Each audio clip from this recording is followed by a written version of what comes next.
forgot how long that was. It's very long. It's the longest 30 seconds I think I've ever had in my life. I don't know. What'd you guys think? It felt like a really long time. I'm gonna I guess almost fell asleep. No, it sets a mood, like a very prog rock mood. Well, anyway, how's it going, everybody? This is Metal. As many of you know, this is the Team Metal Ninja Studios, and one of our staff writers, blog writers that you all have very much loved, shared, spread his blogs around. Travis Gibbs here with us tonight, as well as the crew. We got. I thought he was pointing to something. I was like, "What's he pointing at?" Oh god, I haven't done this in a while. It's been like 2 days. Oh, I'm rusty. Anyway, and we've got our two absolutely pull us out of the weeds about every 48 hours designers here tonight. We got Christian DeKolominsky and I want to say it wrong on purpose because I'm an asshole. Matt Krotzer's here. We got these guys. These guys are. So to have these guys on our team is ridiculous. You tell them to do stuff and they do it. It doesn't matter what it is. Like honestly. Since the beginning of times. We on Super Bowl Sunday of all times, we had a 1 hour turnaround project. And now like Super Bowl is a little different with Christian, right? Yeah. I still don't know how you call it football. Other than that. Hey, like two people hit it with their feet. Yeah, there's some kicking. Almost entire game was about that. Yeah. 3 hours for like 15 seconds of excitement. There's a little bit more than 15 seconds. Like 30. Yeah, 30. They take lots of breaks. There was a good picture of one guy yelling at another guy. Like, oh my god! Yeah, lots of yelling. Lots of just go. Oh, just America, like you know how to have a great time. But yeah, he had 1 hour. This guy 1 hour to build, dress, present a cover, and made the client happy, and then made the client happy. Made some corrections. It's just crazy what these guys do every day. Christian, I don't think we told you about this. We've been holding out. I'm gonna say we were holding out for this, but no, yeah, I forgot. Pure strategery. Yeah, sure. No, I forgot. So basically, Shikari reached out, was like, "Dude, your guys got it done in like a couple of hours. That's awesome. This looks amazing." And Sean was like, "No, it was an hour." So yeah, you got artist and client recognition. So congratulations. So Shikari knows who I am. He does now. He does That's now, one sir. of the goals of my life. Okay. So yeah, it's we are a production studio. If anybody has never tuned into one of these before or heard me just ramble about this for the last we're getting close to a year. What would we say, 8 or 9? We're coming up on 8 or 9 months or something. Working for Joel, something I think. Like that, yeah. I lost count. A couple years. Feels like forever. No, kidding. I wish it felt like forever. I had some shitty jobs before. Anyway, but so we are a production studio. Ringo nominated design studio. We do graphic design is our passion. So are comics, right? And when I say that. We really do. These guys do amazing graphic design work, logo work, some amazing letterers. I can keep rambling on. Why don't you guys introduce yourself? Christian, why don't you give us a lowdown? Tell us all your secrets. Well, I'm a semi-melting pot of heat right now. It's like 30 degrees here in Santiago. My name is Christian. I'm a letterer, senior designer, and several other things. I live in Santiago, and I enjoy what I do. Actually, that's my best introduction. It works for me. Sounded good. Hey, no pressure. Matt, who will follow that up? I'm Matt. I live in the middle of Amish country.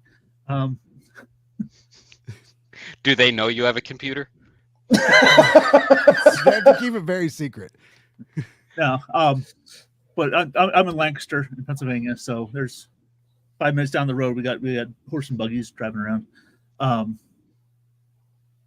But I do lettering, design, whatever Joel asks me to, basically. Cartography. Cartography. As of lately. Yeah. Anybody that also thank you anybody who's watching who backed Dust County Chronicles anniversary. Thank you all. That campaign is wrapped up. It was awesome. We really appreciate everybody. But if anybody noticed, Matt made it awesome. Well, the whole design, the amazing graphics and the serial killer board kind of style and layout that he did. Like he produced all that just in a timely manner, even though he did not want to. When we were like, this sounds really cool, and Matt's like, it sounds like a lot of work is what I'm pretty sure I heard his soul break from here. Yeah, he was like, yeah, that's a neat idea. No. I was like, that's a great idea. How much time do we have to work on this? I pleaded fifth. Christian was suddenly busy. I couldn't understand why. Christian was very busy. But yeah, Matt made a Dust County a map, that physical map that the backers who got the special Chronicles edition are going to get, and it's cool. It's cool. So yeah, thank everybody for that, and get excited because we're excited to get that out to you all. So like surveys and stuff, it's kind of keeping on those emails. You saw the update.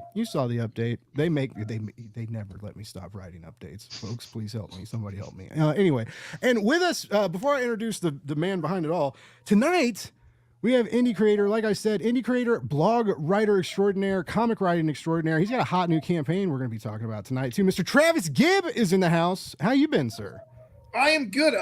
Yes, I am Travis Gibb, writer extraordinaire. Have never played Settlers of Catan, but I'm willing to learn. I assume that's why I'm here. But I did want to share something about the Super Bowl that you may not know.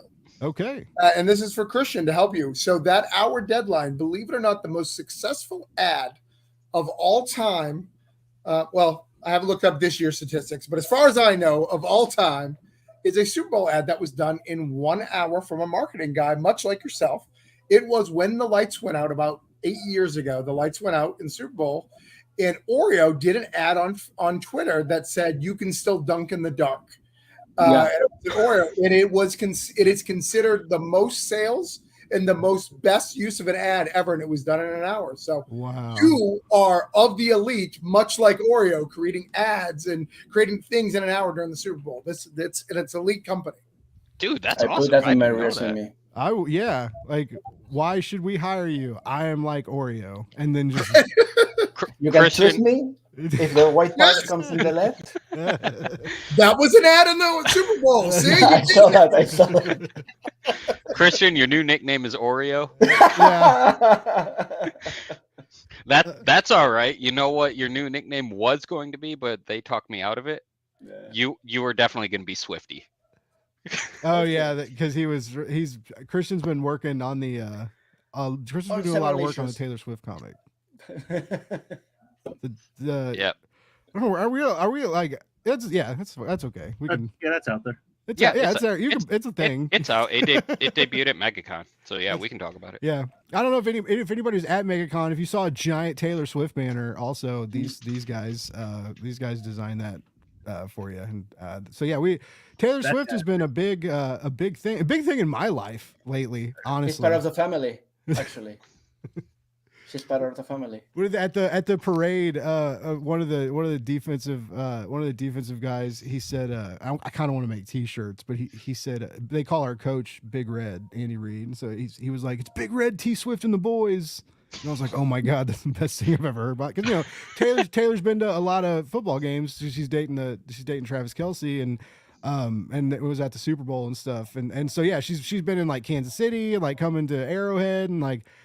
All of a sudden, and I started listening to her music, and it's not for me. I've heard anything about this. Huh? You haven't seen it? Oh my God! There's everybody is a big fan of it, Matt. Everyone, they basically the gist of it is they want more Taylor Swift and more football games is what the public is just rampant, and they are salivating at the mouth for more. But no, it's I mean like Travis Kelce's jerseys, like a huge percentage in sales jumped up. So like there's a lot more people watching football too, which is cool. All these dads. I saw all these like dad TikTok videos of like watching football with their daughters and stuff. Like, and they're like watching the games and they're excited, but then like they're real excited when like Taylor comes on. But it's like these dads are like, man, I wanted to watch football with my kids for a while. So it's, I mean, like there's a lot of cool stuff about it. And then it's weird that she has invaded work now too. Like, see, what you don't know is Travis Kelce was actually threatened by Roger Goodell, says you can never break up with her. Unless postseason. yeah. Unless postseason. I learned that you can't say that you don't find Taylor Swift attractive because my wife informed me if I don't find Taylor Swift attractive, therefore I don't find her attractive in some crazy cosmic werewolf thing. That sounds like the trap of traps, right? That's a beautiful woman. Oh, really? Are you just watch Taylor Swift videos all the time? That's what you do when I'm not. It's like no, Taylor Swift's not. Oh, you just don't think any woman's attractive. Right. The most beautiful woman in the universe is not attractive to you. Right. And believe me, this is how you can make it in America. I'm not talking about Taylor Swift on a Thursday night. This is what we've been waiting for. Is like I've been waiting for, like, when can Blake's Buzz just talk about Taylor Swift? And really every now and then, I tweet out to like Travis Kelce and Patrick Mahomes and Kansas City Chiefs guys, and I'm like, I know you guys probably don't read comics, but you ever want to give like a local podcast, throw a local podcaster a bone? They haven't replied yet, but I'm hoping maybe one day, like, get the Kelce's on. I definitely think that when people tune into a podcast called Metal Ninja Studios, they weren't really expecting Taylor Swift. Yeah, I wasn't really prepared for the level of Swiftie fascination that took over that swept through the conversation. By the way, shout out to Ronan tuning in from across the planet. Hey, what's up, man? I'm happy to have you. But yeah, as I mentioned, Travis has a Kickstarter out right now. We haven't introduced Joel yet. Oh, that's right. I haven't introduced. So also, I forgot the final piece to the puzzle. The husband to the woman who runs everything. Right here, Joel Rodriguez. I mean, I'm still waiting for a lie to come through. Like. But yeah, Joel Rodriguez, our CEO, the creator of Metal Ninja, creator of Dust County Chronicles, he's also made a tiny human who's probably going to be our boss one day too. It's fine. I'll work for that kid, and I'm happy to. And then he's already mine. He does control your schedule rather intensely. I've noticed. Yeah. Yep. As a man who like lives and breathes by his schedule is funny because his kids sometimes is just like, I don't care about your schedule, Dad. It's a nightmare. Like I need to be on my schedule. I tell the clients like book a time because I've got so much stuff coming up, and the kid's like, no, fuck your schedule. Like, yep, it's great. I don't, Matt, Travis has kids. Matt, you've got one or two, right? I got one. You got one. Christian, do you have any? She was born 3 days late, and she hasn't been on time any other time either. So. Nice. All right, Travis. Yeah. Kickstarter, go. Kickstart. Now we're on. So like you've got this. It's four issues. This the fourth issue of Voodoo Nations is live right now, correct? Correct. Yeah. We're live with Voodoo Nations 4. This is a series been going on for 5 years, I think. Yeah, 4 or 5 years. It's a very cool series about 2 missionaries that go to Brazil. They meet up with a voodoo priest, kind of messes up their world, messes up their marriage.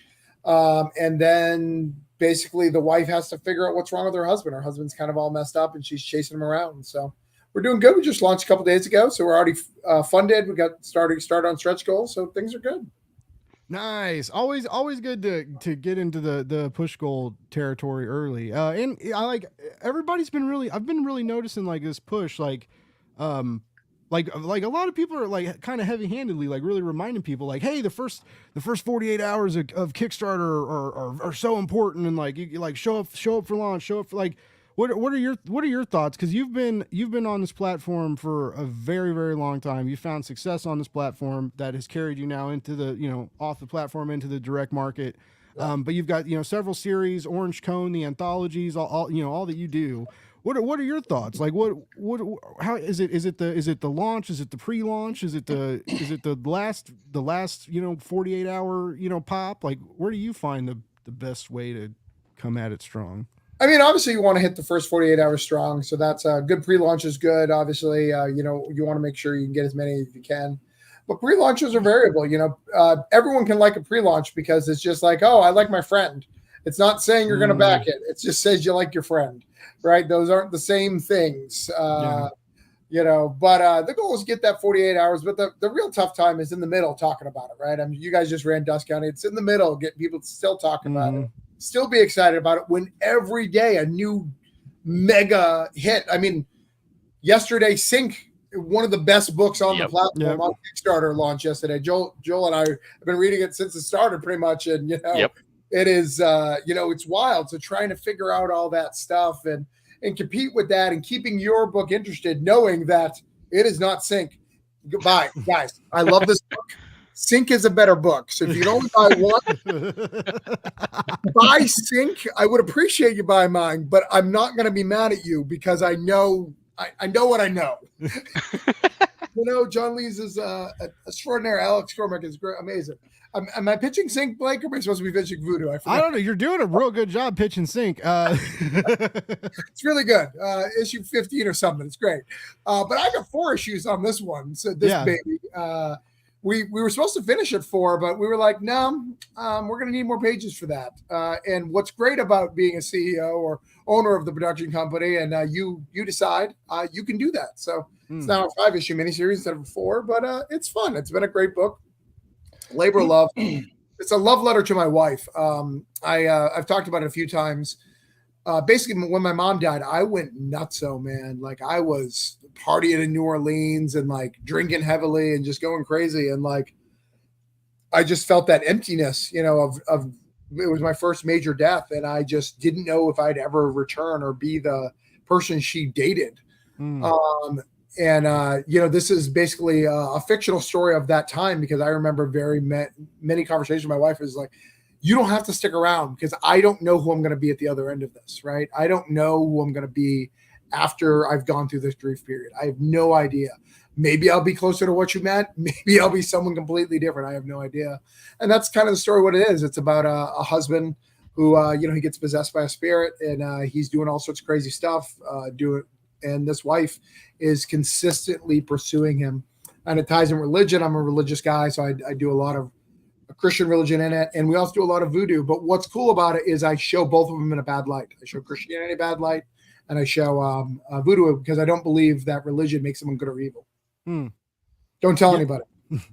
The first 3 issues are solid. Like I've always dug this series. I didn't know that's where the plot like stemmed from though was like from like some of your trauma because like that story of like the wife trying to like save her husband and how she's like all that she gets pulled into like trying to to get him out of it, and it's kind of like really like I mean both it's just the like contamination of the soul in it all. Like I don't know, it's a very very very cool, and then just the way you do it like with the mysticism and the voodoo and how like it's a cool book, folks. You should check it out. And the new covers are really cool. Like I really very much like these new covers. Yeah, that cover seems to be the champion. Even Gail Simone said this is a cover worth buying. There you go. So that's I mean, can't get higher than that. I don't think. Yeah, that's a call out right there. Who did this one? That's our main artist, believe it or not. It's just a really good coloring job in the mix. It's Gillard. I mean, not believe it or not. No, he's a great artist. I hired him.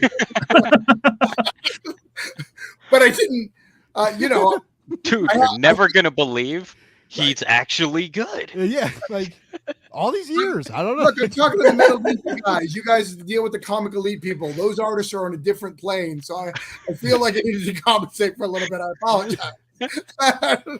No, this is the colors are great, but I love like I'm reading I've been reading a lot of like some newer DC detective comics and stuff, and like and like Azrael's like in it kind of right now, and I've been wanting to read that new Dan Waters newer. It came out a while ago, but his Azrael-ish. But anyway, some cool Azrael vibes with the flames and the sword and the wings. I love this. It's beautiful. Yeah. Very cool. And then you're still doing like if you get this, they can get it like in a metal, or do you still do that? I don't do that, but I do a day and night. So the first one's a day version. This is the night version. So I do that. Oh, cool. We'll probably maybe do a metal version, but we don't do all the crazy like options. It just gets too much. And Yeah, no tempered glass variants. Or, right.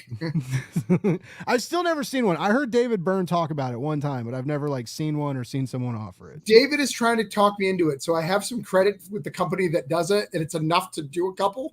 Oh, and he's really? like, "That's what you use credit on." And I was like, but you have an audience for that with steak. Like, I don't have an audience that wants tempered glass shenanigans. He's like, well, find it. Don Wynn. I mean, yeah, I feel you could do. I feel like some of the Granite State punk people you've had. Yeah, I could probably sell it at Granite State Punk. Yeah, I feel like they just want to break it. Expensive. Yeah. Oh yeah. Like people that like open CGC stuff and YouTube shorts and it's or like run them over with cars. It's like you get this like tempered glass variant. Have you ever seen the nicest version of Granite State Punk? This is the nicest version that we have. Hold on. I think I was there while you were making it. You were part of the production of this. Joel was part of it. Yep, I remember this. I've never seen the finished version. Well, That's so it's got a thing that you've never seen before.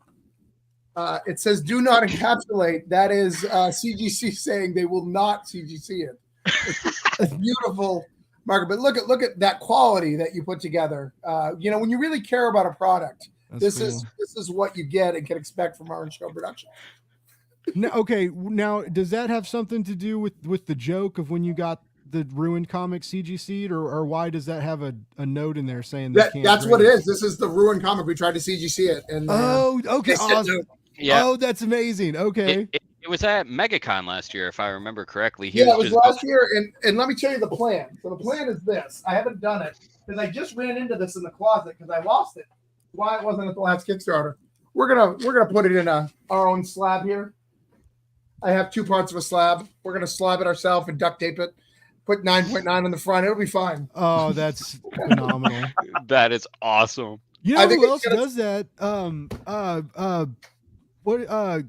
Charles Soule and Ryan, the books that they do together, and like God Hates Astronauts and stuff. Ryan Brown. Ryan Brown. Yeah, they will take. Ryan does it too. Like he'll take books. Some of them, like he set parts of them on fire, or he would ruin the covers in weird ways, or make the books very ugly basically for way extra money, but then do like a cool sketch inside, but like the outside of the book looks monstrous.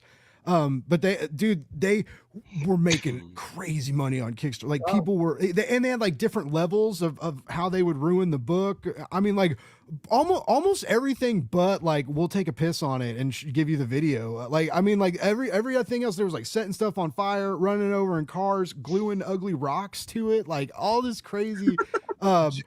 He would like ruin some of them with Sharpies. Like, I don't know. It was crazy, dude. People were buying them. So is this official Metal Ninja Studios approves we should trash books as often as possible for I mean, we do what the client feels is right, Travis. If the client wants us to ruin stuff, we will. All I know is that my heart hurts in this whole conversation. Like, Like the other day when we got the pictures of the push goals that came from China, and the boxes were like split down the side, and we were like, oh no, and then and then it followed up with, these are so cool, and I was like, oh, I didn't know how that message was gonna go. Luckily it was a box completely full of metal objects, so the metal did not get damaged. Yeah. I was so happy, but yeah, it was rough for a second. That box went through some shit. On that journey to America. That's awesome stuff. Yesterday, Joel, I had an interview with Robert Nugent, the new colorist for Scorch and for Spawn Kills Spawn. Because apparently Spawn Kills Spawn. Spawn kills everything nowadays. And I told him how much you loved it, and I made a deal with him. If he ever gets original art that he does not like, that he's going to push it to me first so I can offer it to you. Yes. Nice. Yes. And that is why you are one of my favorite people. I have to say, either way, and I have to say one of, because there's so many people that kill me if I don't. Oh man! All right, so I think you got how many days you got left? Oh, we got 15 days. We just launched a couple days ago. Okay. We get some time, so it's up. If you guys want to check it out, Voodoo Nations 1 through 4. If you have any questions, or if you message anybody here, or more really Blake or Joel, they can give you the first issue for free. They'll give you the digital right away. Oh yeah, totally. Yeah, hit us up. Happy to spread some Voodoo Nation love. Yeah, if you guys want that first issue, come hit us up. And the only thing is you, if you love it, you gotta get online. You gotta tell everybody about it. And we will be watching you and counting the metrics. No, I'm kidding. I can't even do that for me. I'm not doing it for other people like this. But no, that's cool, awesome. So that free comics to anyone who's listening, and it's a cool book, and it gets heavy. But it's heavy, but it's still very briskly paced. It moves. You know, it's not like burdened by the topic. Which is that ever hard to like get into religion, get into some philosophical bits of it, and simultaneously like keep the plot rocking and rolling and moving? Especially that first issue. So the first issue is set on Ash Wednesday, which happened to be yesterday, which is really cool. Mm-hmm.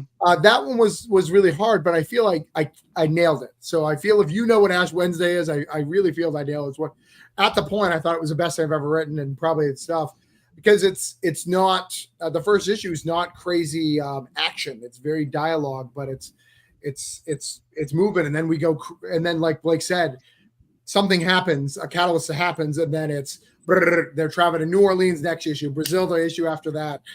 They're going to basically the area, and remember in Coco where they cross over? That's where they go in this issue.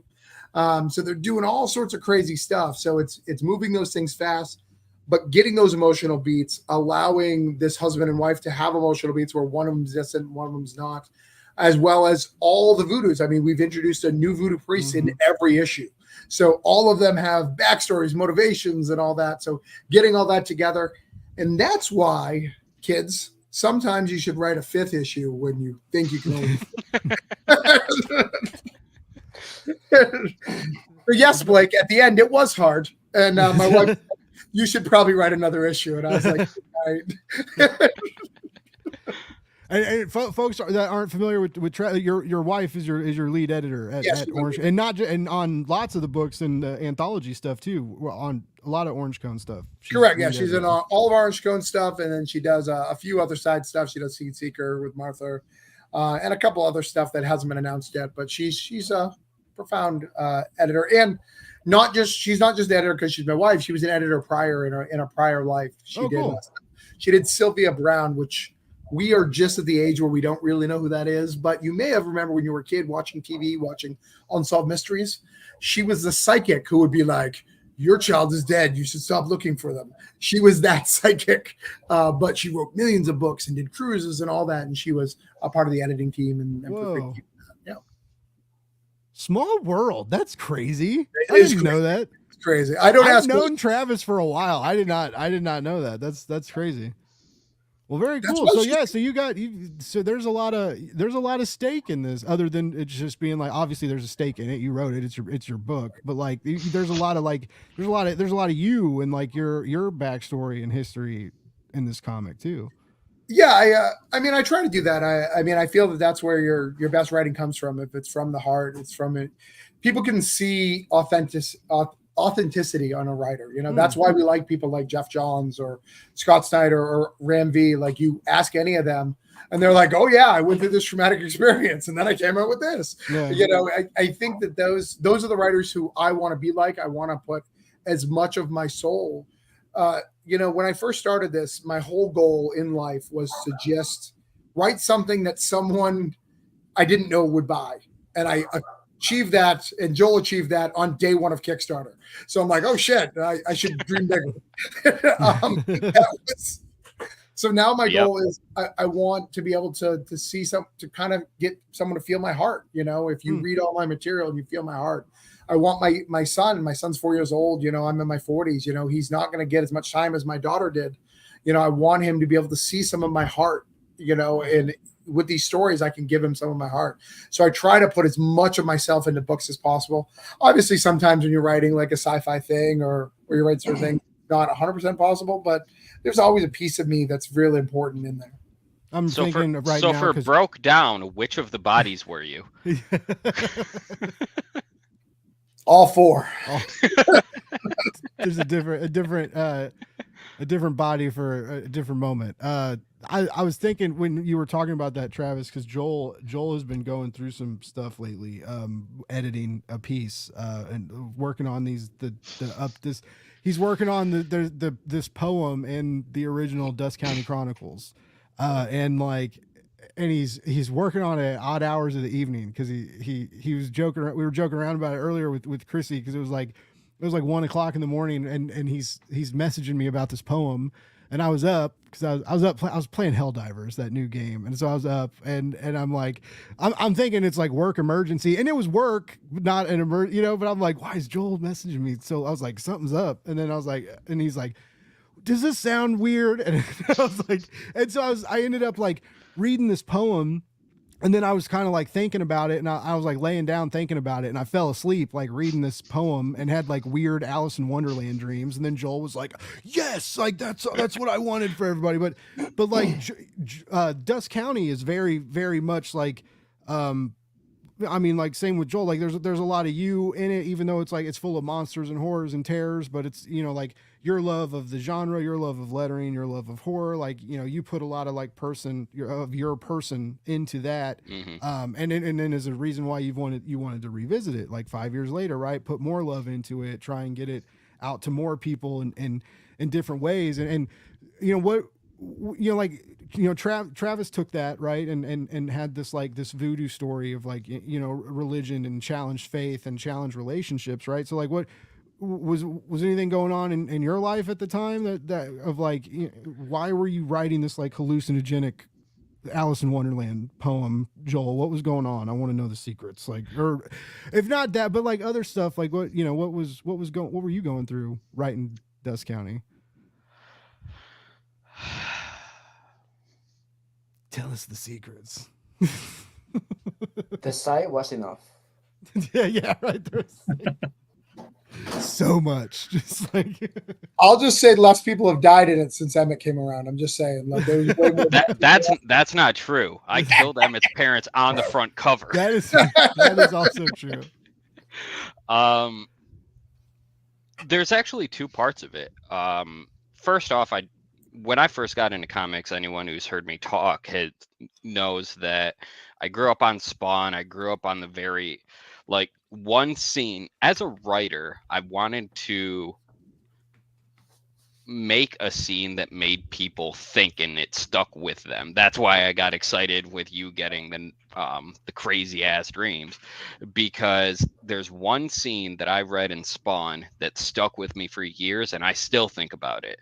And if I say it to anyone that's read the original Spawn issues, they're going to know right away what I'm talking about. And that's in Spawn issue number 5. There's a character named Billy Kincaid who's finger painting. And anyone who knows that finger painting scene knows that it sticks with you. And I wanted that finger painting scene. As a writer, that's something that I want. And it doesn't necessarily need to be a horror-based thing. It's just horror is what I'm good at. I was raised on horror, and I love taking things and twisting them and looking at them from a different perspective. So that was kind of the inspiration that got things going with Dust County. But it's actually interesting that Travis mentioned that Voodoo Nations actually has a lot to do with when he lost his mom, because Dust County and my whole comics career actually has kind of a similar origin story. Outside of this story, I'm not a religious person. My family was Christian. I grew up Christian, but I stepped away from the faith fairly early, like as early as like 4th grade. So I've never been a religious person, but I have my own personal beliefs and I stick with them, and that's what I believe.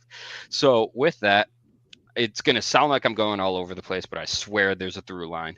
My favorite movie growing up as a kid was Transformers, the 86 movie, the animated movie. I love that movie to this day. I still love that movie.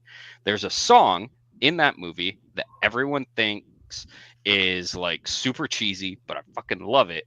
And it's Stan Bush, You Got the Touch. And exactly. Basically, the whole premise of that song is whatever you want to do, you have the ability to do it. It's like a super inspirational, super motivational song. So that movie came out in the 80s. I am the youngest person on this call. I was not alive when that movie came out. I got to the point where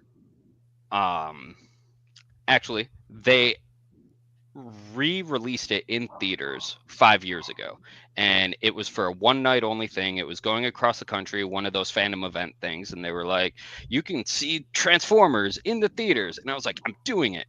So I went to go and watch it. I told Chrissy we have to go, so we went, we watched it. At the end of that movie, they actually had something that surprised me, and it was Stan Bush sitting in a little gazebo, and he did an acoustic rendition of The Touch. And while all of this is happening, I was contemplating whether or not I was going to start making comics, whether or not I was going to write Dust County. And I knew that it was something that was going to cost me a lot of money. I had no idea what was going to come of it. I had been talking to Chrissy, trying to figure out if I was actually going to go through with it. And I see this movie and seeing these characters, seeing Optimus Prime die on the big screen, it really hit me on an emotional level. And then seeing Stan Bush sing this song after the movie when I wasn't expecting it, again, hit me on an emotional level. And the craziest part about this entire story is that movie came out in the theaters on my mom's birthday. And for anyone who doesn't know, my mom passed away in 2011.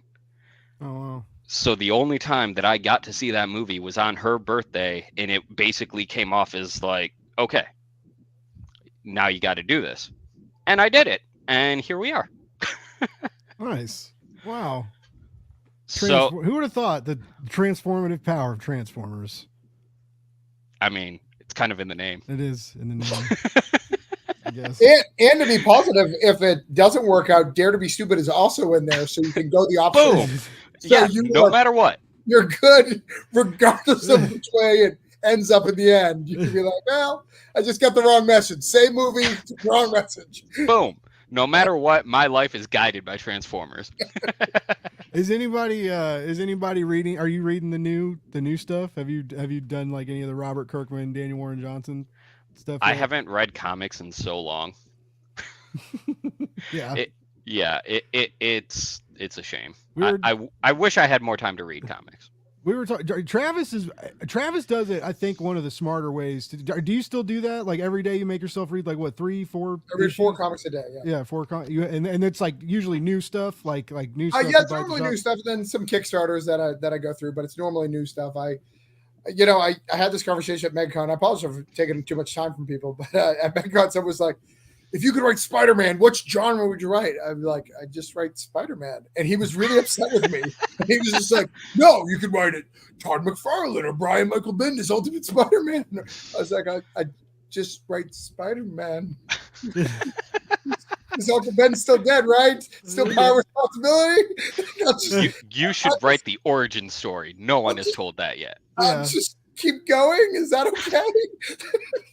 But no, I love modern comics. I know a lot of people do not feel the same, but I love them, man. I love them. I think there's some great stuff coming up. Chip Zdarsky blew me away today. I just read the Joker Year Zero Part 2.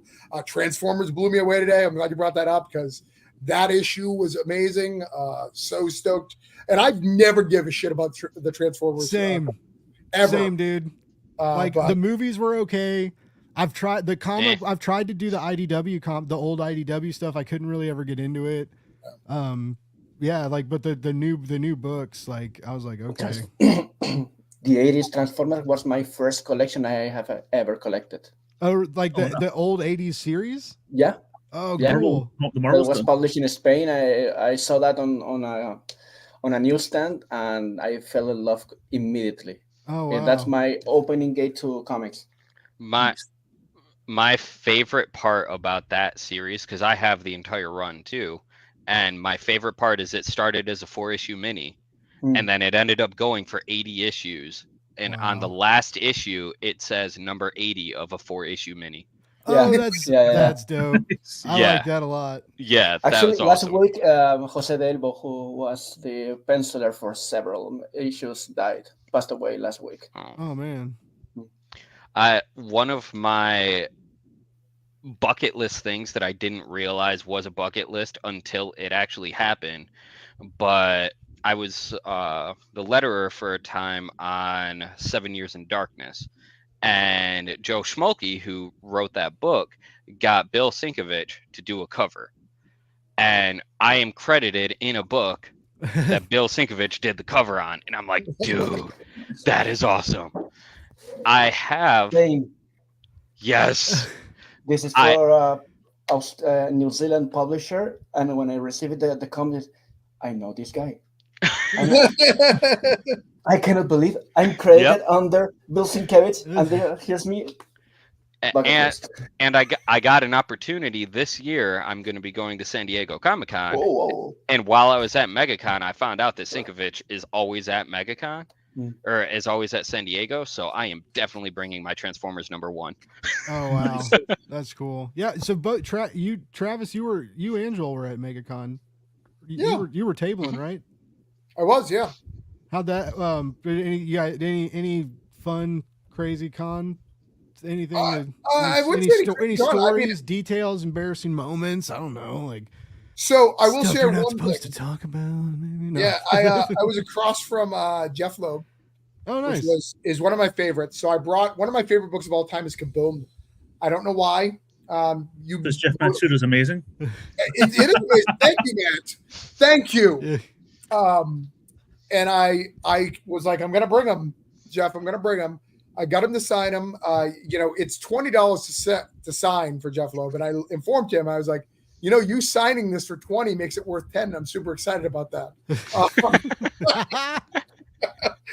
And he made me take them all out, but it was the weirdest interaction because I'm really good at reading people. I don't know if Jeff Loeb thought I was the most amazing because he signed like 8 copies of Kaboom, or he hates me. Like I could not read whether it was one or the other. There is no intermittent. He is not indifferent to me. I'll tell you that. I just don't know if he loves me or hates me. But I sat in front of him the whole time. I had a wrestler stop by. If you guys are into wrestling, I can never save his name. Osmos. Oh, Omos. Omos came to my table. Bought a Granite State Punk, which is cool. Nice. I saw the picture you posted with him. Yeah. Yeah. And then I got to I had a really long talk with Jason Aaron about the new Ninja Turtles run, about Jealous because I've had to go through some fucking hoops for 10 minutes and I might not even get it because I don't know if I'm going to get pressed at Planet or not. I don't know till the 28th if I get pressed or not. Anyway, sorry, I'm not jealous. I'm jealous. Hey, if it makes you feel better, like being a writer, like I do a podcast called Level Up. Yeah. I will never ask anybody because I get scared. I always go with the intention. That's why I'm talking to these people, and I'm just like, but I'm a writer. Like if I say I want to be on my podcast, I'm like devaluing my right. I don't want to do that. I'm not going to do it. I'm just going to talk about how great they are. Was he cool? He seems. I met him very, very briefly last year. Because there was a line, so I just kind of got to say hi and introduce myself and got a book signed. But like, was talking to him cool? He was very cool. Like, he's like most writers, where like he's feeling you out, right? Because I mentioned like, Mighty Thor, female Thor. And he was like, and I was like, no, I liked it. It's okay. I'm an ally. I was like, no, I use that. I use that as reference to fight other people. Like, he's like, oh, okay. And then we talked about Ninja Turtles, and I was like, oh, I'm really excited you're on Ninja Turtles. I really, really needed your stuff. He's like, Sophie Campbell's good. I was like, I'm not bashing Sophie Campbell. Like, I think your edge. Sophie does not have edge. Like, you can say anything you want about her. That's not her strong suit. I mean, all right, I'm gonna rant for a minute. I'm sorry. Sophie Campbell. You did a great job. But for the first time ever in human history, we had Tokar and Razor and Bebop and Rocksteady facing off. And instead of them fighting, Sophie Campbell, you had them have a rock-off, a band. It's a comic book. We're seeing music notes. It's not even real music. Like, come on. I want them to fight. I think the best part about this is you think Sophie Campbell's going to watch this. Well, yeah. No, Blake knows people. He'll send it to her to just. No, I had. I don't know. I probably should talk about it. Sophie Campbell follows me now. She might not anymore. No.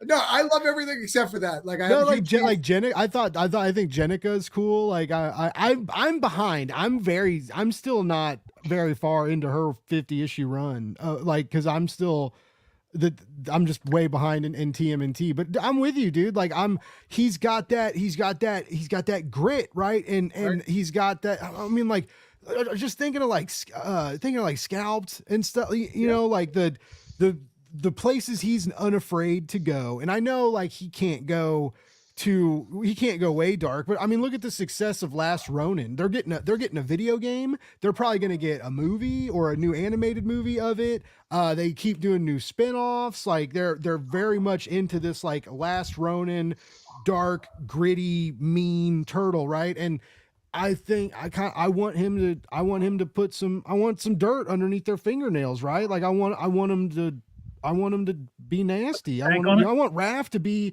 Raph from like the 1984 movie, you know, like, you know, just him and Casey Jones slapping each other around, you know, like losing size. Yeah.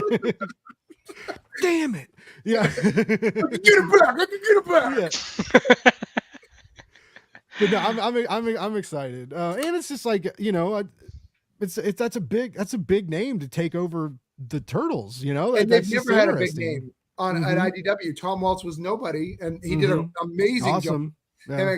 And Sophie Campbell was again a nobody who was built up through the Turtle system. Like this is the first time they've gone outside. I think it's a big deal. I think it's going to be a big deal for the industry. I think Turtles doing well helps because that helps get more cartoons. You know, I think. Yeah. I think there's some good stuff there. I think it'll really rock. And like you said about Jason Aaron, the guy does wild stuff. Jason Aaron, like he once upon a time at the end of the world, he wrote a book. It's a wonderful post-apocalyptic love story. Arc 2 is a porno. Like it's completely random. Act 3, they're mad about the porno and they're fighting. And they're old. They're an old man and an old woman. Wild stuff. Nobody else is writing that. Yeah. No. Yeah, that's an interesting I book. feel like we skipped some levels. No, the book. I the asked him book about that. spans, He asked me if I got it. I just said yes because I didn't want to embarrass myself in front of Jason Aaron, but I don't. Jason. By the way, Matthew Cole's in the chat. Hey, what's up, Matt? Bros? What's up, Matt? Matt's the creator of the Glopple, which I don't know if I think that's live, isn't it, or coming Nope. live? it's not live. It's in Nope, pre-launch. I'm working on the It graphics just yeah. today. It just hit pre-launch today, so that's one to keep an eye on.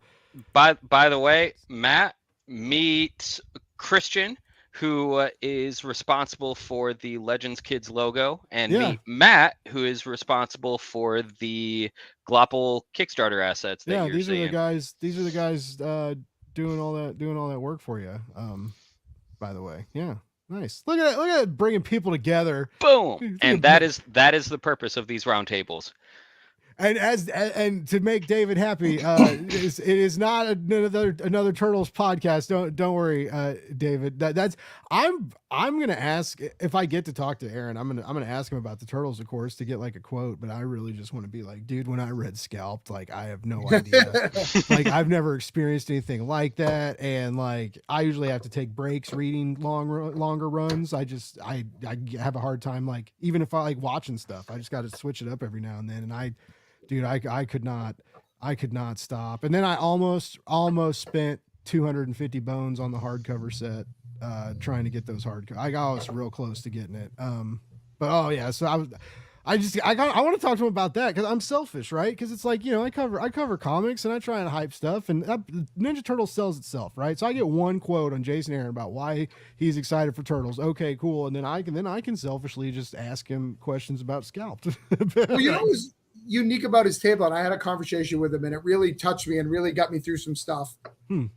He was the only table of all the creators there who had his indie stuff.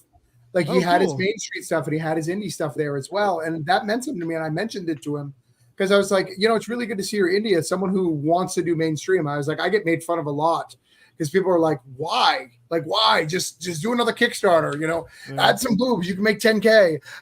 Like these are the things that they tell me. And he was just like, he's like, it's okay to want to write Spider-Man. It's okay. Like, stop letting other people tell you that that's not okay.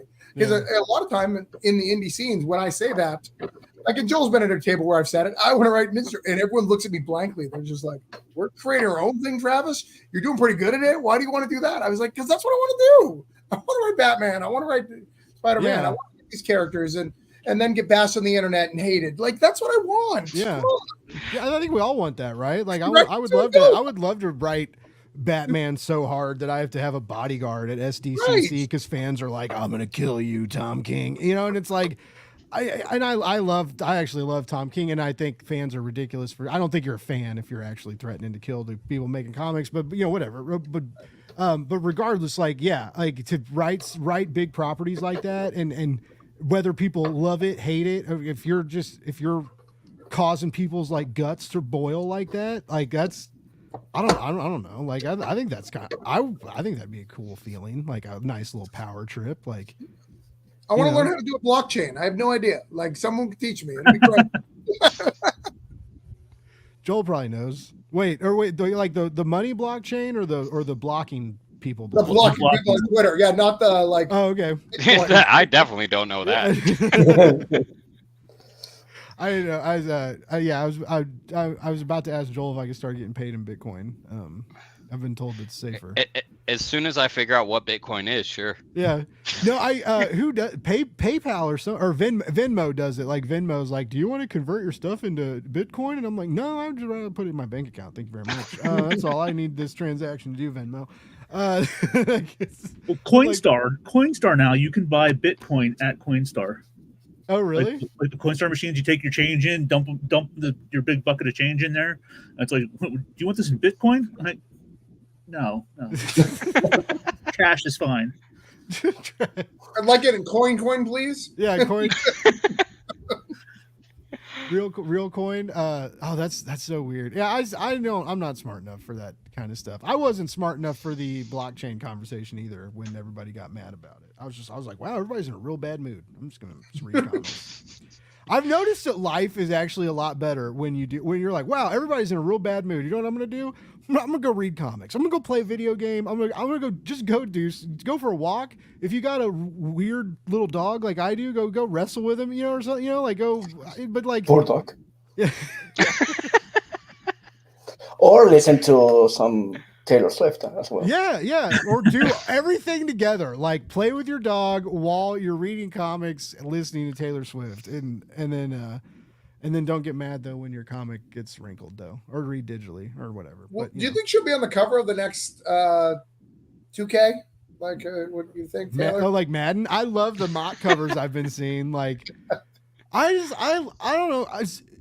I've talked about this before, but I grew up and like we loved that football team, man, and they were bad for many, many years. I remember one year it was like Christmas. We were it was like a holiday game, and we lost a playoff game to the Colts. And my Aunt Sue had this like brick fireplace in her house, and they had like they were one of the first ever people to have like when the big screen TVs came out, they had one.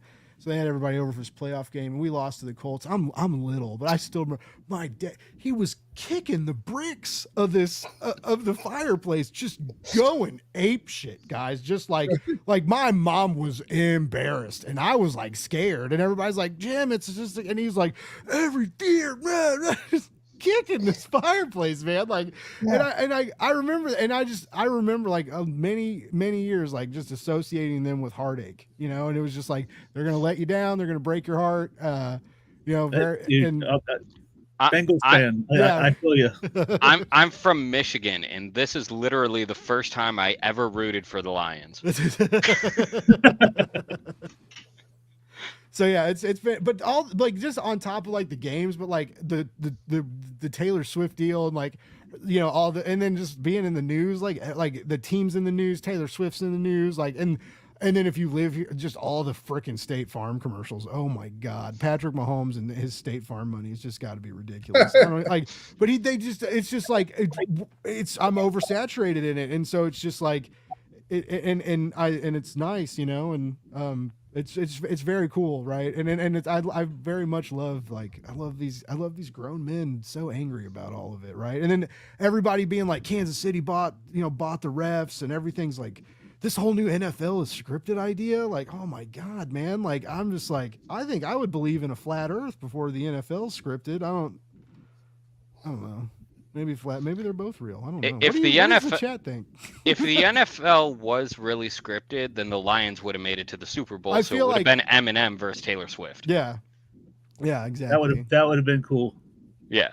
And like, yeah, just that would have, And more I- people I- would have watched that underdog. I think they would have had to have them as part of the halftime show too. Like, Yeah. Oh my God, yeah, and they Usher would have gotten canceled the day before, and like his entire set would have just been given to Eminem and Taylor Swift. I saw these guys. There's a meme going around that the hamburger helper glove was part of the halftime show, because he's wearing this like giant white glove, and so there's like, it made me laugh. They're like, no one's talking about the hamburger helper gloves performance during the halftime show. And then also one of his dancers like fell off the stage. There's a real funny video like this. They're all these women are on roller skates, and then they're dancing on stripper poles, and then one of them just falls off, like, and then it's just like, whoop, and it's like, and then the camera just like keeps going, and Usher's just like dancing and sweating everywhere. It's like, man, what a time to be alive. I still remember when Prince was getting electrocuted every time he played his guitar on stage. Oh, I forgot about that. Yeah, it was raining during the halftime show, and he's up there playing, and he said afterwards, like, every time he would touch the strings of his guitar, he'd get shocked. Yeah, but he rocked it out anyway. Like, I was like, that's dedication right there. Yeah, that's a musician. And to answer your question, Blake, yes, it's scripted because Tom Brady lost games, and I don't know why that happened. It has to be scripted, or that wouldn't have happened. Dude, he did an interview the other day, and he was like, I don't understand all these new quarterbacks wanting to be friends with each other. He was like, I hated all of them. He was like, and he's like, guess what? That's why I won Super Bowls. I wanted to beat you. I wanted to win. I didn't want to be your buddy. And I was like, holy crap, Tom Brady! Like this. He's like, I came here to win and have sex with supermodels and have a really unpleasantly strict diet. I'm Tom Brady. That's what I came here to do. I mean, that's what happens works. with Tampa. You get really angry. Like, it's a Florida thing. Ask Joel. Oh, yeah? Like, it's not our fault. It's just something in the water. Just, you just get angry. It's the heat and the Gators. Heat and the Gators. All right. He also has presidential documents hidden, much like.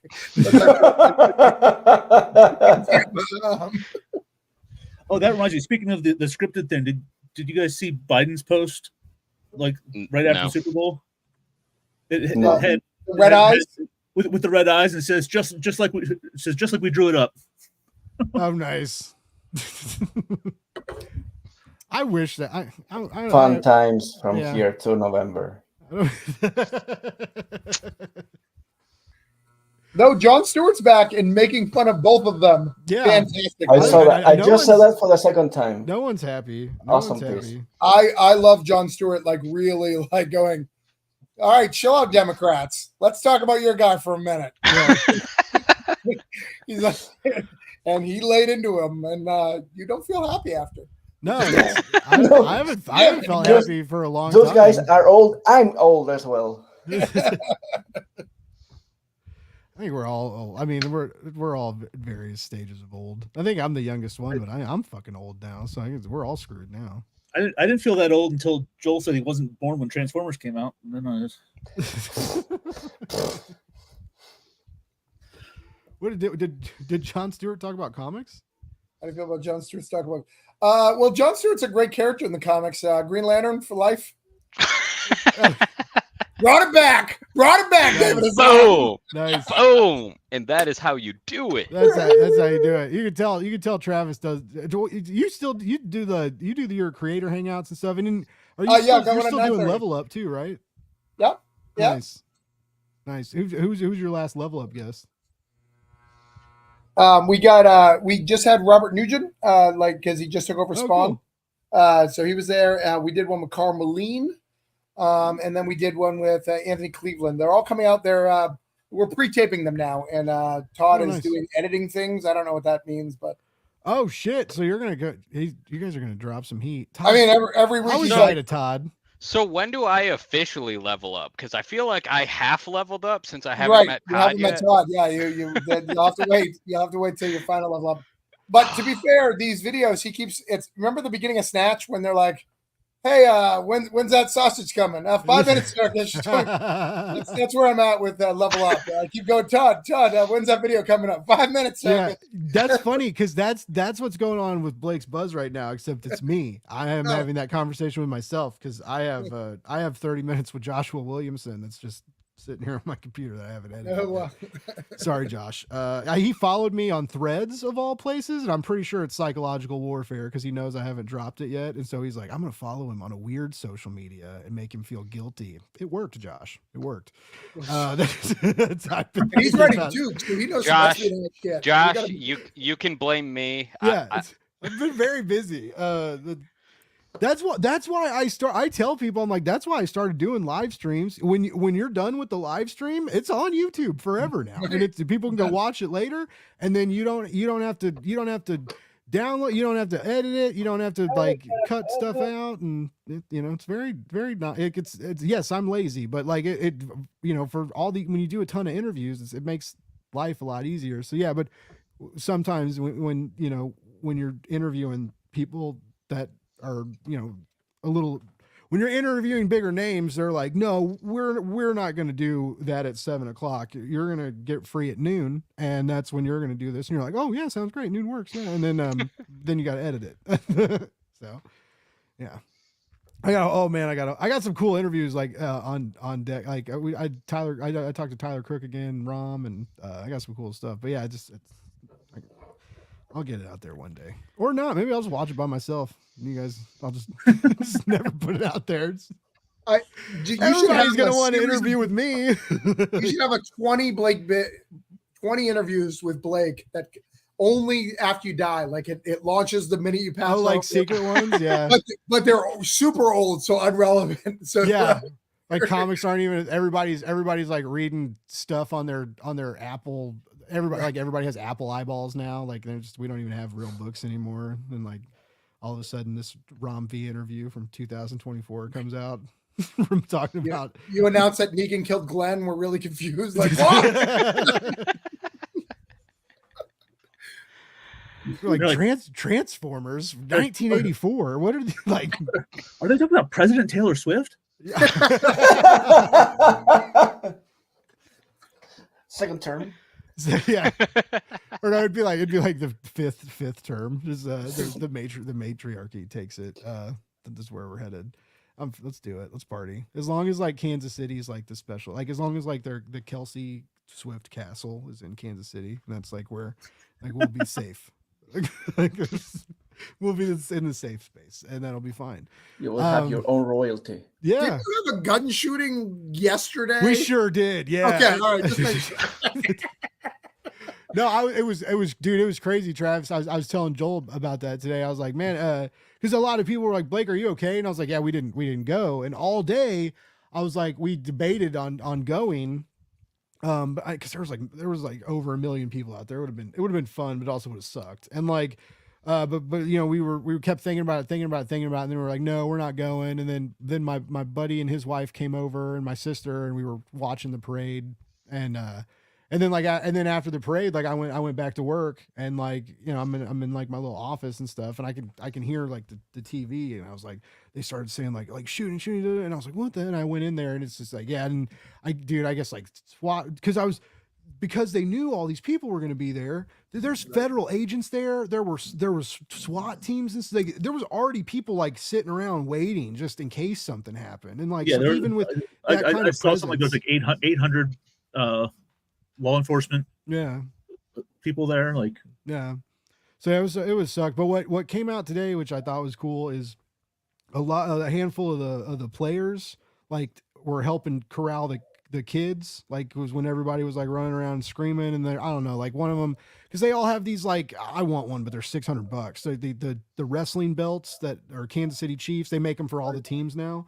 And I guess like they were letting these kids like wear the belts and hold so I mean, these like they could have, I mean, like guns are being fired, right? They could have been like, no, bye, everybody, you know, like we love the city, but like, no, I'm not getting shot. But these guys like helped like get the kids over to like Union Station and hung out with them and tried to help. So I was like, that was really cool. And yeah, so I saw like Andy Reid like was with one kid, like, are you okay? Like, yeah. like was down on the ground with him. And so it was, I mean, it was cool. Like good moments came, but it was still like, man, everybody was happy. Nothing else happened either. There weren't fights. No one got arrested. I mean, until the shooting, but like, like the event, like for the whole time, like it went very, very smoothly. And then, yeah, right at the end, like, oh, that shit happened. yeah, I used to live in Philly. It was kids. That seems like, strange to me. yeah, it was. They didn't burn the town down. No, it was. We didn't do the Philadelphia thing. We don't do that here. I don't understand that either. Like that was weird. I still remember when the Eagles were playing and they put Crisco on the poles. Oh yeah, yeah, I remember that, dude. That was the news yesterday. That was one of the things. Like every tree in Kansas City had Chiefs fans in it.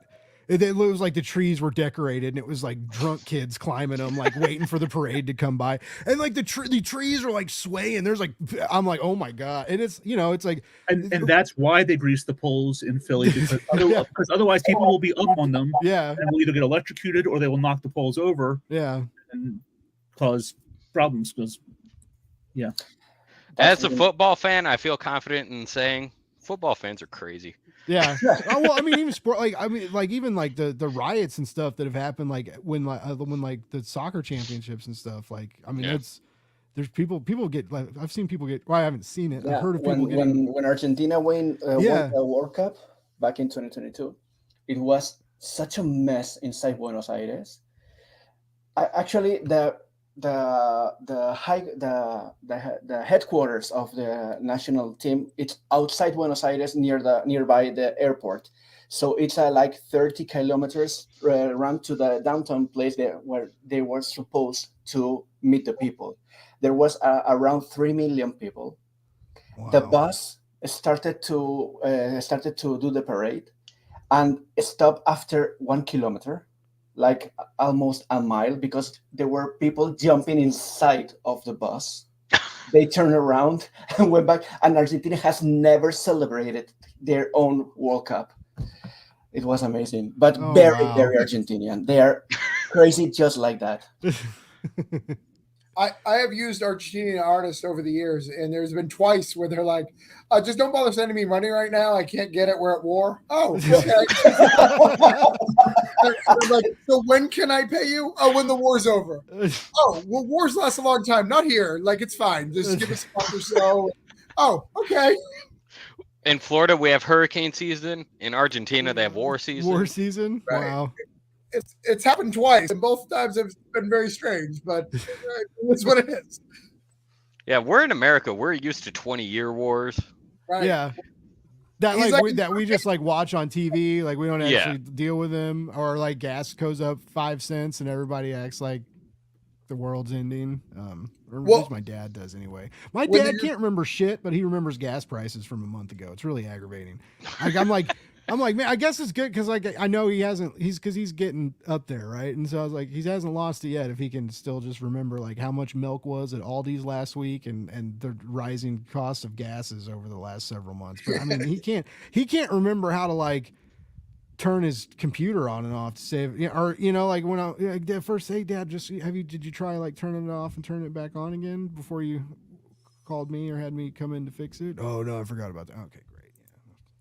Or I keep trying to get him into YouTube. Like he keeps talking about like he's like glass blowing. Oh, it'd be really cool to watch somebody blow glass. I was like, dude, you get on YouTube, watch somebody do anything. He's like, I don't understand that stuff, man. I'm like, all right. Blow several kinds of things. I get that. My dad still has an AOL.com email address, so Epic. I thought they like shut all those down. That's amazing. Oh, I mean, man. maybe it is. I don't know. As far as that was the last thing I knew was that was what he was using for email. God, I wish Chrissy was actually on this call because she has an AOL email address that I give her shit about all the time.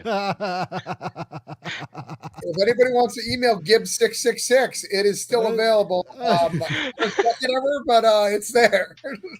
Wow. I also had a 666 email back in several decades ago. That's funny. I was Blake the Pimp 1027 at AOL. Blake the Pimp? Yeah. Because like that was cool, right? I didn't really know what a pimp was then, and now it's like, oh yeah, that wasn't that. But yeah, when I had that, I just remember everybody like, because we were in grade school, right? Everybody was like, oh my god, you have this cool screen name. I was like, yeah, I have the best AOL screen name. Hi, my name's Blake the Pimp 1027. Yeah, that was really cool for like a day. I was Iron Theater, which was half Iron Maiden, half Dream Theater. Oh, Nice. 666, actually. I mean, it fits the genre. Yeah. Yeah. Gotta keep going. Or, Matt, do you remember any embarrassing screen names? My AOL one was Jedi Knight, NIGHT at AOL.com. Do you guys remember like when for a you while were I mad? had the Matt at whatever. Ooh, I like that. Just the Matt. That's funny. Yeah, at whatever internet service provider I was using at the time, it was always the Matt. My PSN name is L like EL like is El Captain, but it's like it was supposed to be like El Capitan, but it's just spelled Captain, but it was like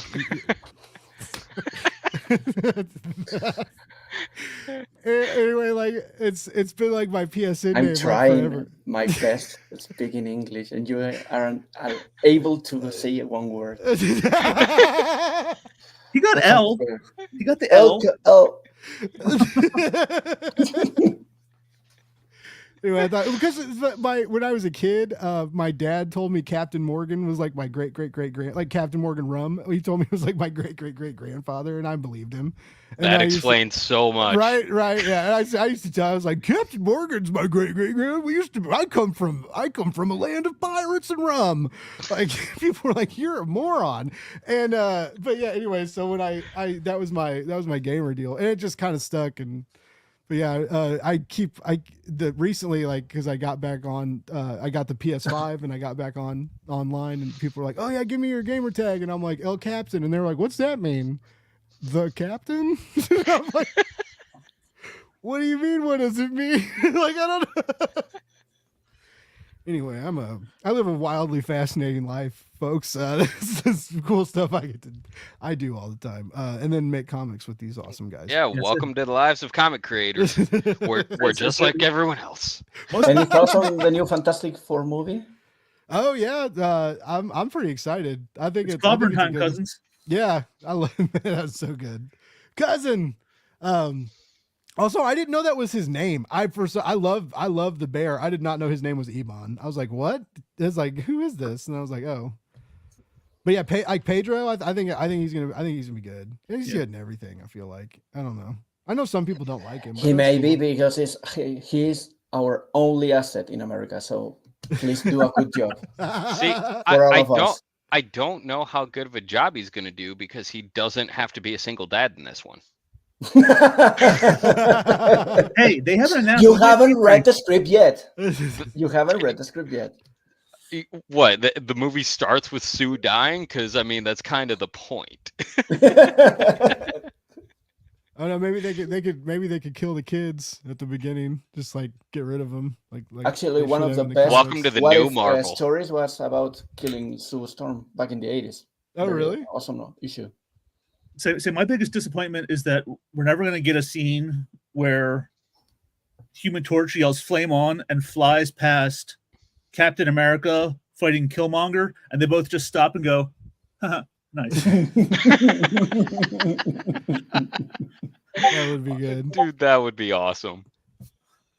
I know a lot of people had opinions of it, but I did like the new Flash movie that they kind of did that with the new Flash movie, like all the old, like, it sucked that they used AI, but like also Nick Cage AI was kind of interesting to see. But you know, like when they brought back like all the old like the different people that played like all these characters and kind of like wrapped it up into this like multiverse scenario in the end, I was like, all right, that's pretty clever. That was kind of cool to see. I've not seen it. It's.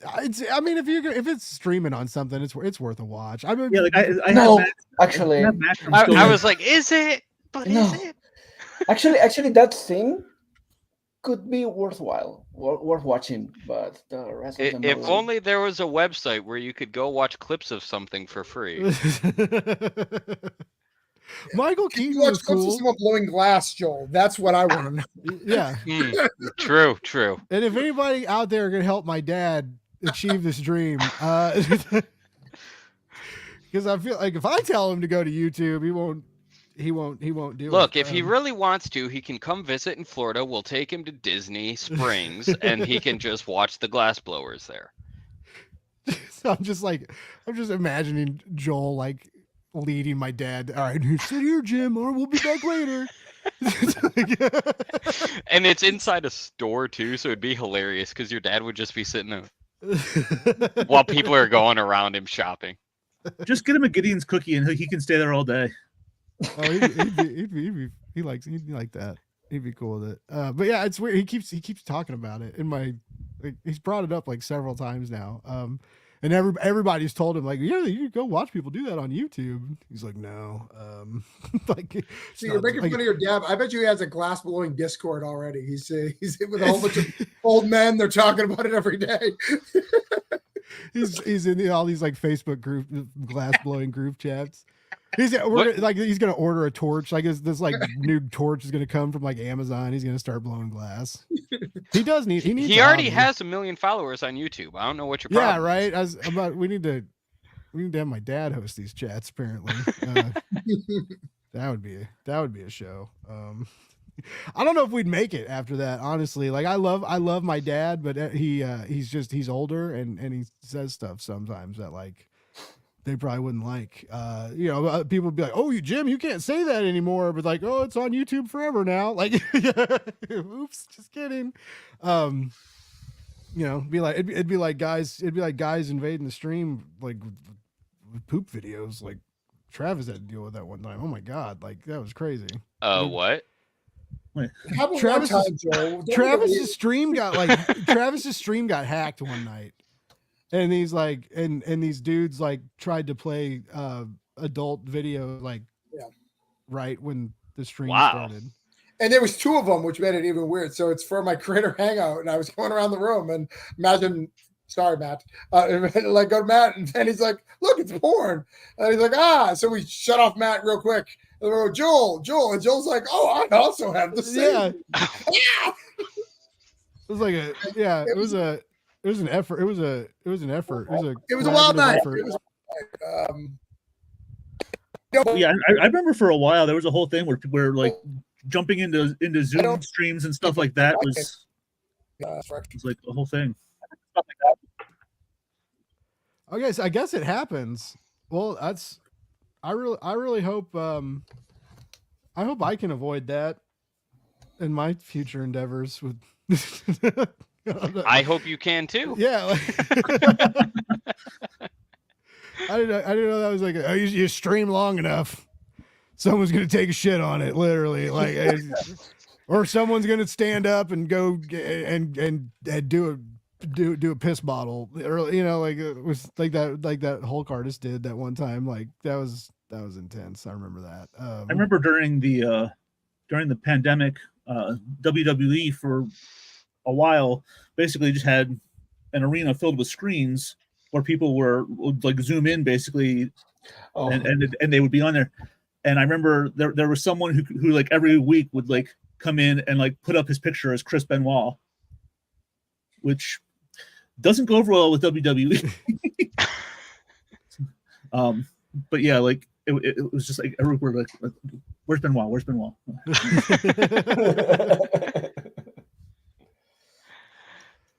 Oh man, yeah, that's Yep. so yeah, don't do that to people. Probably like if someone's gonna be nice and be like, let's support indie comics. Maybe don't take a crap on their live stream. Literally, like I don't know. I don't know a lot about respect. But I do know I've always pooped in places I was supposed to poop. I got that. Oh no, that's a lie. When I was a kid, I took a crap on our vacuum cleaner.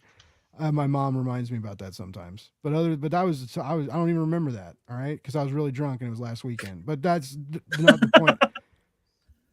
I lied. I drank during the Super Bowl, guys, and I took crap on the vacuum. No, I'm kidding. I was a child. We started talking about Taylor Swift, and now we're ending talking about taking poop on a vacuum cleaner. Man, this conversation has gone so many different directions. It's been around the block, really. Just a really strong exercise in what it's like to be a creator. But yeah, I know Travis has to wrap up, and we've kept everybody for about an hour and a half, and then I think you can go over on Facebook or YouTube to Travis's channel and chat with him and some indie people. Yeah, we'll be doing right a creator hangout. Yeah, we'll do a creator hangout. I'll have 10 or so people. We'll be shilling some Kickstarters. And if you watch this and you message me and you let me know who you are, and you're not gonna record poop and put it on my screen, you probably cut or maybe come over and talk on the live stream and those are always good chats and have cost me a lot of money every now and then too, because sometimes there's just like all these cool projects and you just start throwing money around, not even thinking about it till your card gets declined at the end of the month when Kickstarter's like, dude, and you're like, sorry. Anyway, then they message you. It's weird. It gets weird.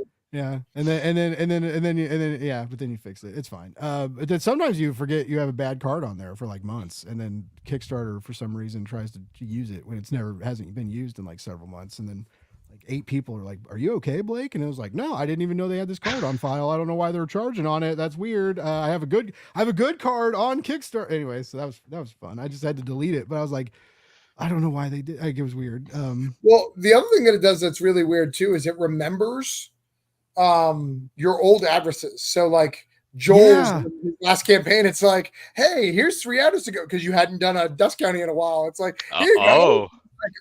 I was like, I haven't lived there in a long time. And I've backed over 1,000, so I've changed my address a few times with the shenanigans. So but yes, if people waiting, so I'm going to take off before. Right. Yes. It was good. It was good chatting, Travis, and good luck with Voodoo. Yeah, thanks for stopping by. All right, see you guys next month. All right, bye. Yes. Bye. Later. All right, and then everybody who hung out in the chat with us tonight, really appreciate that. What is David talking about? Strong in talking about everything. We talked about Transformers. No, David, what you're really getting right now is 4 creators who have had a very long day at work, and we just ended up chatting and talking. So yeah, this is what happens after you have an entire day of troubleshooting, and really right now I'm just stalling because now I have to go back to doing my own research on stitching, and it is the bane of my existence. So I'm just stalling. Yeah, I think I have to build some. I have to do some building some cover guides, which I don't know. I talked about it the other night. I kind of like doing it. It's like relaxing, sort of. Sometimes till someone like changes their mind or you mess up, and it sounds like I basically just hired a bunch of gluttons for punishment, which works fine for me. Yeah, right. Yeah, do you like doing this monotonous, weird file organization structuring? Yes. I don't know. I don't do that in my own files or my own life, but for some reason I love doing it for Joel's shit. Like, I don't know. I'll take it. Yeah, like why not? But yeah, no, it's these again. I've mentioned this several times. Like, I love working with these guys, and even though we don't talk about comics a lot, making them sure is fun. And we are getting to do some really cool stuff. And then I really follow us like at Metal Ninja. So we're doing it right. All right, that's good. That's good. He says we're in the right industry. Nice. But yeah, like make sure you're following us because we got some of our clients have some cool Kickstarter campaigns coming up, and just some cool stuff on the horizon that we really want everybody to be. We want you to be there with us, and we'll make sure we shout them out at these things too. And also again, want to thank everybody for backing. If you like the Taylor Swift chat, stay tuned. Just wait. Wait till we got to get maybe one day we can get Sean on for a Taylor Swift special. Yeah, we'll see. It would be fun to get Sean on here. It would be. He doesn't do a lot of podcast stuff though. Yeah. But he did say he did one the other night. That's why I was kind of like, oh, I wonder if I could talk him into it. Probably maybe. not. We'll see. Joel's probably like, I don't know if I want Sean on this. When Sean gets to know the real Blake, is that going to be good for Metal Ninja or bad for Metal Ninja? Honestly, at this point, I'm just like, let's get him on. Let's do it. It'd be fun. It would be. It would, like, because I mean, a lot of times, even when we're having meetings, like we usually joke around and stuff in our meetings too. Well, realistically, this brings us back to one of the main reasons why we wanted to start doing these roundtables. Is maybe not necessarily Sean because he's got his own stuff going on, but there are a lot of our clients that I think would have a lot of fun in these conversations. Like we've got several clients that we're working with right now who, on top of being comic book creators, have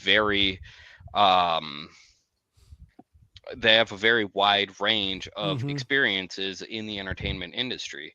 We actually just announced not too long ago that we're doing a project management deal with Kong Comics. Yeah. Jackie Kong is a cult horror director. So having her come on here and talk about the differences in making comics as opposed to making film would lead to a very fun, actual comic book related conversation.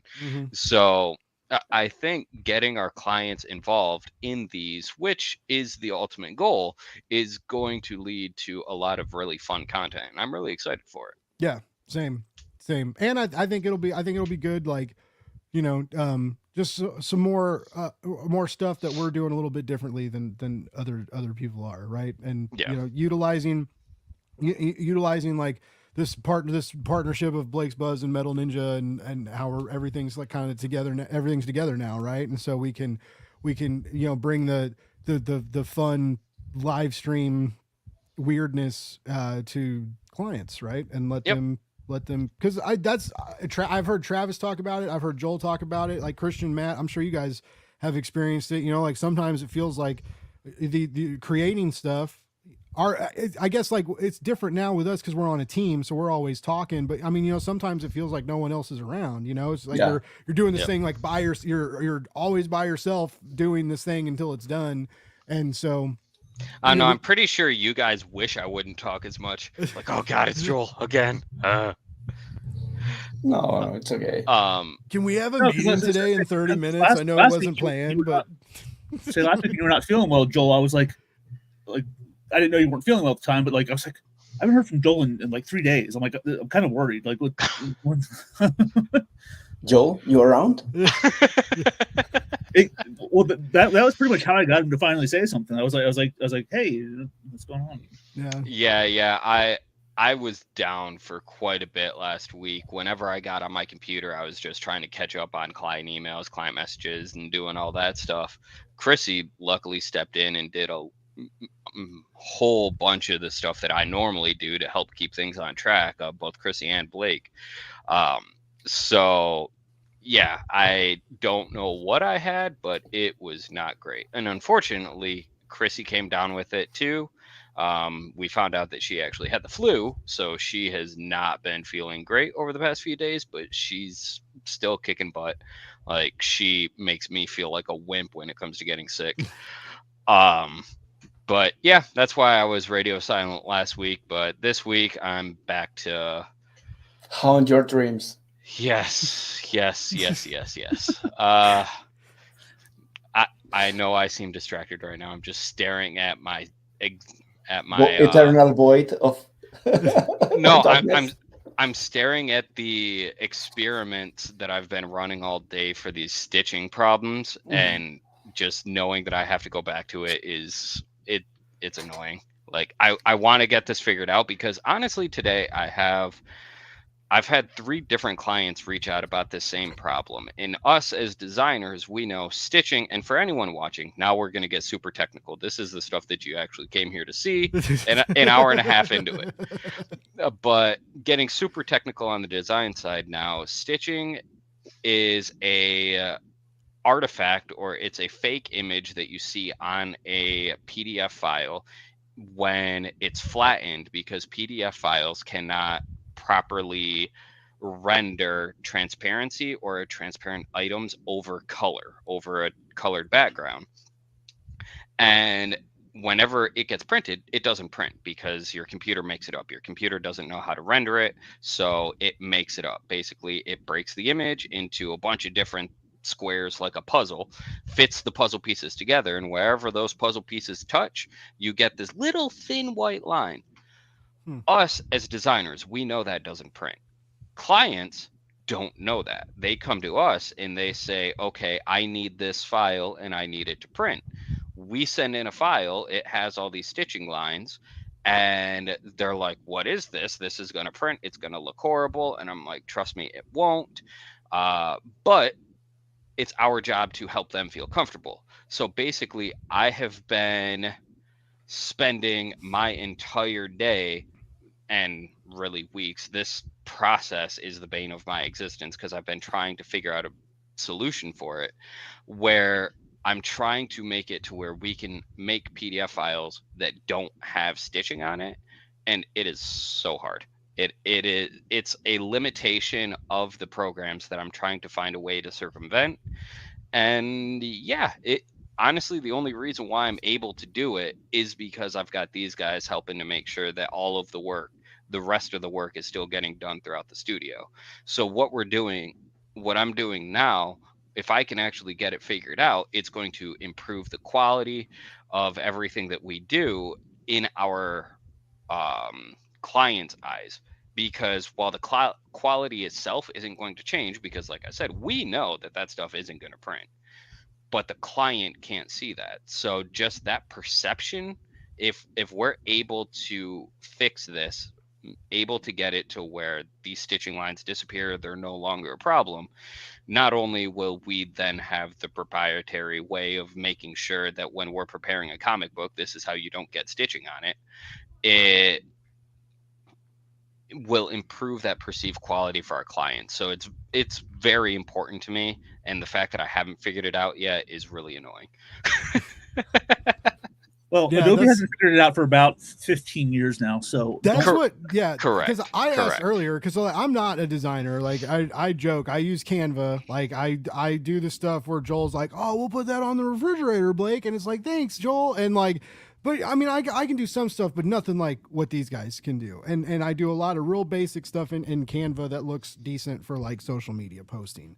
But it blew my mind, because I was just like, all these softwares are Adobe. It's not like we're trying to take like something from Adobe and putting it into, like Sony Vegas or something, like, like mixing and matching software. It's all part of this Adobe suite. Yep. And so it's so weird that there's no, like, that they don't play nice together. Like, that's what blows my mind. Yeah. I mean, my previous job that I had for 20 years, I was working for Clipper Magazine. I don't know if any of you guys have it in your area, but it's a magazine that has basically local businesses in different places all around the country.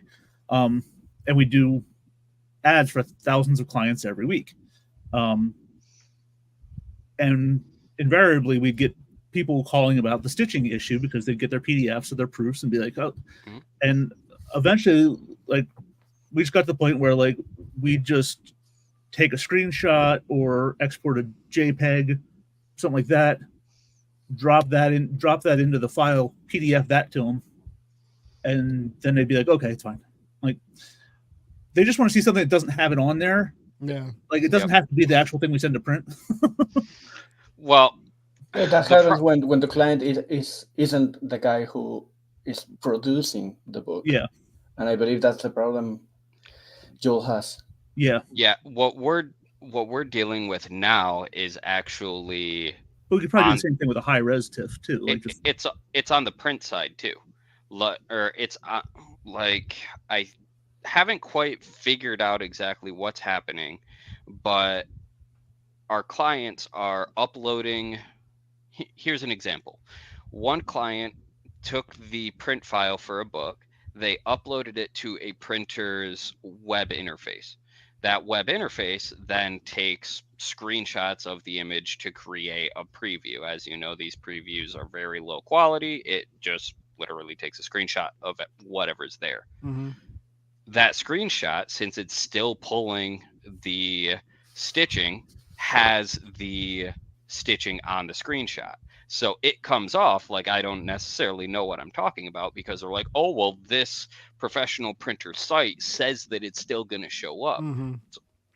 No, their site is an automated system.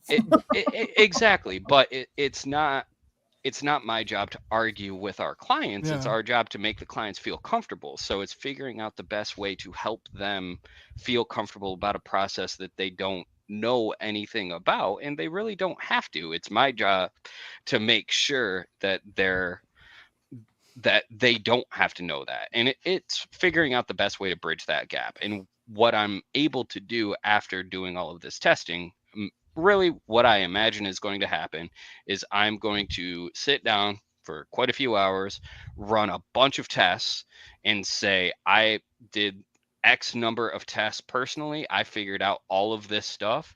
There is absolutely no way to get around this because of a limitation in the software program, and it will not print. And I have proof. I mean, obviously, I've got 5 years worth of printing proof that what we do works, but it just adds that extra layer of confidence that we can then translate to the clients. So that's really what I'm trying to do.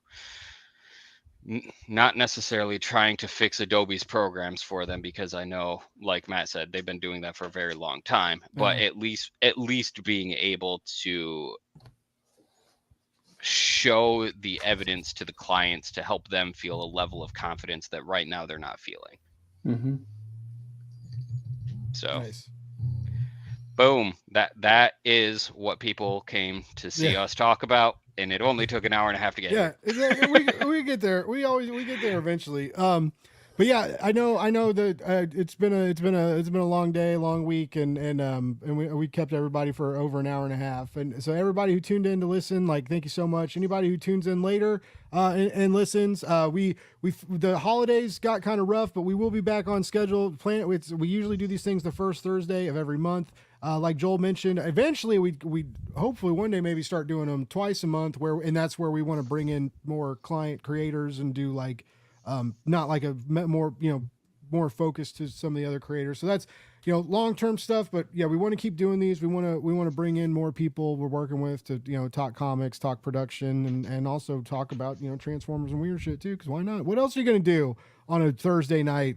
Watch TV? Watch us nerd out. It's There's way nothing more on fun. TV. There was a writer's strike. They don't have any new programming. Yeah, right. It's just like, what do you want to watch a bunch of unscripted weird stuff? Like, how many dolphins can you watch swim in a circle and eat fish? It gets boring after a while. I don't care how 4K it is. Anyway, but yeah, everybody, like, make sure again, follow Metal Ninja Studios. We are on pretty much all the social media platforms. Make sure you follow us, keep an eye on us. We're doing some cool stuff, and we're working with some cool people, and those cool people are making some awesome comics that you need to keep your eyes on, because they're fun to read, and that's why we're all here, right? Why are you on this channel watching us if you don't like comic books? That would be kind of weird, right? I mean, hey, whatever.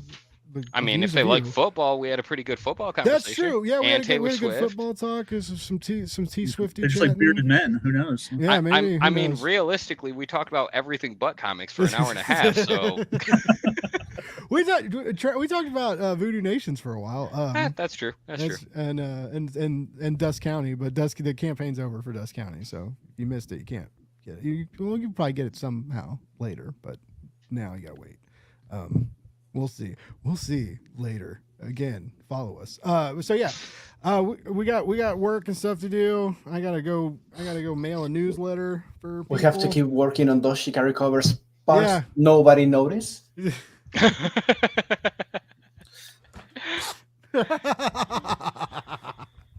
Awesome. I do know Christian does have a couple Shikari covers to work on though. That is true. And then I think Matt's got stuff to letter. I know there's some lettering. There's always something to do over here at Metal Ninja. Joel's got tests to run and all sorts of. I don't know. I hate anytime I see the word stitching, like it stresses me out now. So I can't even imagine how he feels because I don't know what they're talking about. I just smile and nod. I'm like, this sounds aggravating. Wow, I support you guys, but I really have no idea what they're. The only thing I know is I know what anti-aliasing is because of video games, and I know that they smoothen the edges when you crank it up, but it's harder on your computer, and I know like because I can like the PS5 has settings for it sometimes, and I did figure out how to turn. It's what it's called smooth text on Adobe, but I'd like Smooth to turn lines. it smoothly. Yeah, so like I turned that off to make. So like when I open stuff in Adobe, like it doesn't show. So like I figured it out. The guy who doesn't design figured out how to see. But that's not the issue we're talking. Like there's some more intense stitching stuff coming up that Joel's trying to figure out. But there is a like you can like click a button and look at it normally. It's weird that you have to click the button though. Like you think It is the bane of my existence. It has been for years and it will be for decades. Yeah, graphic design is Joel's passion. yes, it is. I'm cursed. It is. I love doing this. Like I sound like I don't, but I love doing this, and it just annoys me because I know how frustrating it is. I know how frustrating it makes our clients. So it's one of those situations where I wish that I could say I fixed your problem. Yeah. But it's literally a problem that we cannot fix. If we could fix it, obviously we would. But then it's making them still feel appreciated and heard, despite the fact that it's not that I don't want to fix it. It's literally a software limitation. Yeah. So that's the frustrating part. Like I know how frustrated they get, and I'm frustrated that I can't fix it for them. Way to go, Adobe. Jeez. If anybody out there that works for Adobe is listening to us, do better, you know, and give us discounts. Yeah. we need a metal ninja code for that monthly suite. Yeah. Well, I think we should wrap it up so I can get back to testing. All right. Well, we will be back next month. Everybody, I forgot to do anybody, Matt or Christian, do you guys have anything to shout? If you like good graphic design, check out the Marvel Studios Fantastic Four poster that they released yesterday, because the logo on that is fucking stellar.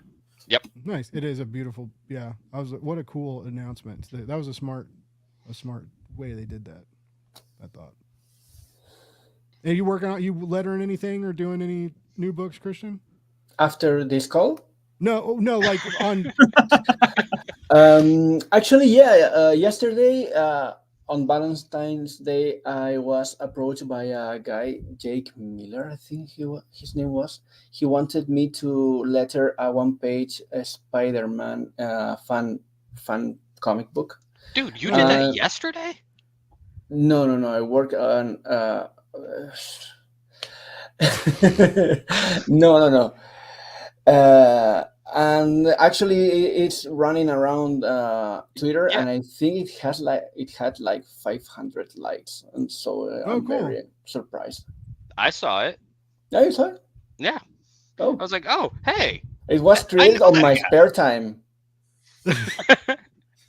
Wait, you have spare time? So you weren't 4, you weren't 5 logged a.m. into Toggle while you were working on that? I keep getting in trouble because I keep forgetting to log in Toggle. I'm clocked in right now though. Oh, sure, probably should be. Oh, that's right. Yeah. All right. Well, everybody, again, thanks everybody for tuning in, and we'll be back later, and I'll talk to all you guys later tomorrow, whenever something catches on fire, I guess. All right. Nice have a good night, enjoy. everybody. See you guys. Later, guys.